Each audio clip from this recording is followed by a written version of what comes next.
last night Barbados time. In the women's 50-meter freestyle, Holder was 8th in a time of 27.65 seconds and did not make it out of the qualifying round. She also didn't qualify in the women's 100-meter butterfly, where this time she was 4th in her heat in a time of 1 minute 06.16 seconds. The West Indies survived a scare to go 1-up in their 3-match series with Bangladesh yesterday. The question now is, do they have the goods to wrap up the series tomorrow? While the Windies will be happy to have drawn first blood in the ODI series with Bangladesh, they will know that there are major areas of concern coming out of yesterday's 3-wicket victory. With the horrific way in which the West Indies top order struggled, I believe the team was on its way to heavy criticism for a dismal batting display, and that fingers would be pointed at the WICB for its timing of the Otis Gibson termination. However, a win changes all that. Kieron Pollard and Dinesh Ramdin saved the West Indies from embarrassment with a 145 runs partnership worthy of praise on a slow and low pitch at St. George's. The Windies' top order will have to do much better if the regional outfit wants to go on to win the 3-match series. They just can't rely on boundaries alone. Running between the wickets is vital on these types of surfaces.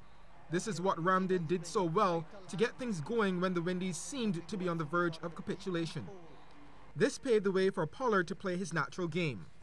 Now, as small as it may have seemed, the 217 total that Bangladesh posted was never going to be a walk in the park for the Windies. Again, not on that pitch. The West Indies top order would be well advised to keep in mind the way in which Animal Hack compiled his century. Although he never looked in total control, his concentration proved to be the major difference. While many may be calling for the heads of some of the batsmen in the Windies' top order, the fact that it was game 1, as well as a low-scoring encounter, may just make it easier for the Windies to field an unchanged unit in tomorrow's second match back at St. George's. Application will be the word tomorrow for the Windies batsmen. They must quickly adapt to pitch conditions and plan their innings accordingly. The Bangladeshis will be encouraged by the stranglehold they had on the Windies and will surely be confident that they can come from behind to secure a series win. This series is wide open, and the regional boys' performance tomorrow will go a long way towards the overall outcome. Well, playing tomorrow's second ODI starts at 9 a.m. with live coverage on TV8 and Radio 94.7 FM. After 2 seasons without a victory, Foundation United can finally boast of having a win as action in the Goddard's Enterprises Volleyball Knockout Championship continued last night at the Wildy Gym. They got that win over Cormier, who were without top player Sean Simpson, who's currently on national duty at the Caribbean Squash Championships.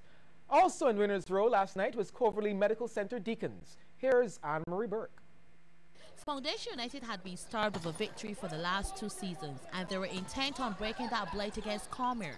As you can see from the long rally, it was not an easy task. Both teams were fighting hard, but what it took was an error from Cormier to give Foundation the point.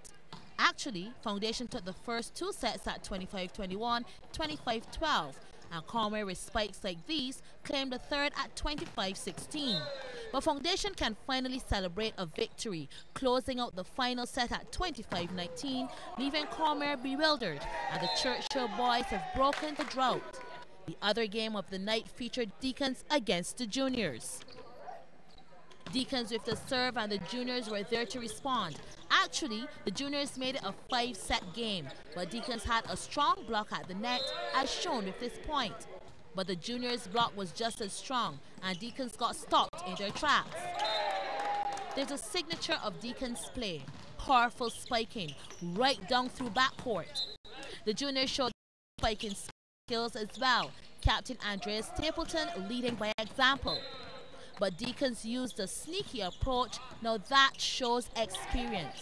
It took 5 sets to claim the win, but Deacons were able to take the game at 25-21, 21-25, 25-22, 20-25, 15-10. Anne-Marie Burke, CBC Sports. Thanks, Anne-Marie. Barbados won 47 medals, 19 gold, 16 silver and 12 bronze at the 11th Caribbean Karate Championships in Trinidad and Tobago. Of the top performers, Kay Lane finished with an impressive 4 gold medals and 1 silver in the 8 to 10 division, while the team of Ronaldo Gill, Gerard Seal, and Rashad Belgrave swept the top podium spot 3 times. Team captain Corey Graves and Andrew Lovell finished 1-2 respectively in the individual kata, while they switched positions in the individual kumite.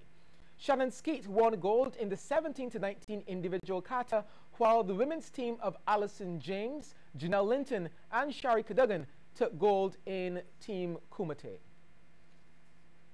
By the end of the week, government's plans to upgrade some of the sporting facilities in Barbados should be before cabinet. This has been revealed by Minister of Sports Stephen Lashley.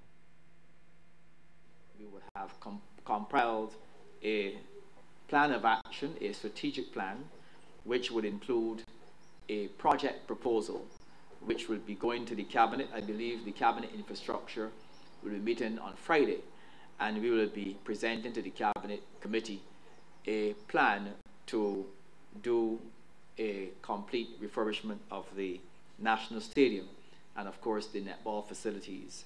And I believe that plan will also include facilities for squash as well. Minister Lashley was speaking during the opening ceremony of the 22nd Senior Caribbean Squash Championships at Palmarine. The championship started last week with the singles competition, but as is customary, the opening ceremony is held at the start of the team phase of the tournament with the 7 participating teams on parade. President of the Barbados Squash Association, Craig Archer, noted that these championships were key ahead of the upcoming Pan American Sports Festival and the CAC Games. Several countries participating at the CAC Games especially have won medals there, as we have here in Barbados. I'm pleased to report that even though we are a small sport in Barbados, we consistently are able to punch above our weight, and we think that we are doing quite well for ourselves, winning 5 medals at those games in previous times. We're looking forward to trying to win.